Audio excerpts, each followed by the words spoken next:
If I Built a School by Chris Van Dusen. Jack on the playground said to Miss Jane, "This school's okay, but it's pitifully plain. The builder who built this I think should be banned. It's nothing at all like the school I have planned." If I built a school, the first thing you'd meet are lots of cute puppies. They flock to your feet. But why stop at puppies? Why not a whole zoo? So I'd add a bunch of big animals too. Right off the lobby to get to your class, I'd set up a system of tubes made of glass. You hop in a pod, press the number, then zoom! In under 10 seconds, you're right at your room. All of the classrooms are built onto towers that sprout from the schoolyard like colorful flowers. And like giant petals that welcome the day, the roofs open up in a similar way. Panels fold back and they let in the sun, which frankly makes being there that much more fun. Now come see your classroom. Isn't it grand? That free-floating platform is where you would stand, and using a stylus you write in the air. No blackboard, no whiteboard, no nothing is there. Your words just appear and they magically glow. Don't ask how this works, 'cause I don't really know.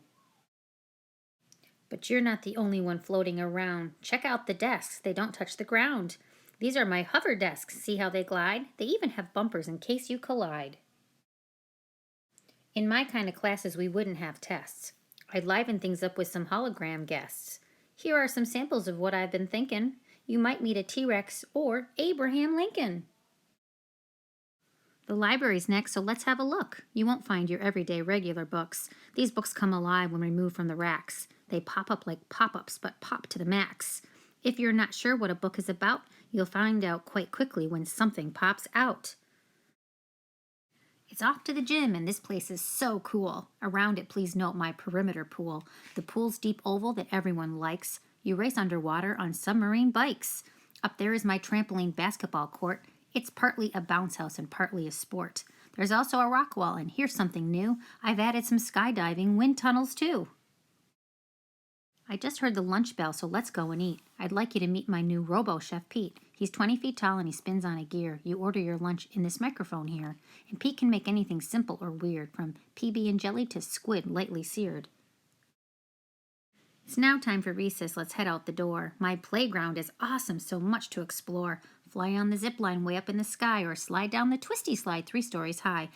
And after all that, if you're hot in your beat, then you can go tubing now. That would be sweet. In art, we use sprayers to splash out the paint. In music, we're loud, but our teacher's a saint.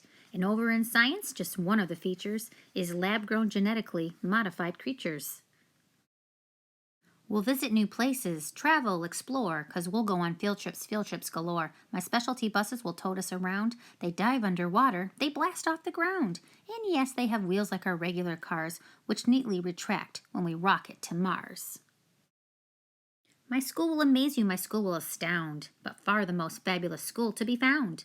Perfectly planned and impeccably clean. On a scale 1 to 10, it's more like 15. And learning is fun in a place that's fun too. If I built a school, that's just what I'd do. My School by Jack. Wasn't that another great story by Chris Van Dusen? I love Jack's imagination.